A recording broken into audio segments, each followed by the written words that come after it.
Assalamu Walaikum. In this video, how to make two color background in Photoshop. Let's begin. First of all, step 1. Press Ctrl Z, duplicate to this background gradient overlay and use gradient color. Select gradient color 1 and select gradient color 2. Choose your style, liner, radial, reverse, angle, reflected diamond.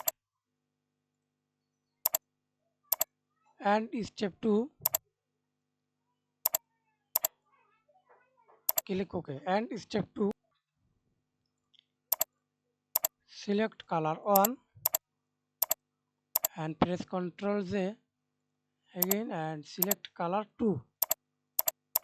Okay, right click, convert to smart object, again right click, raster layer there, then press Ctrl T, use vertical two color or again press Ctrl T, horizontal two color. That's it. Thanks for watching video. Please subscribe to my channel, like, comment, share.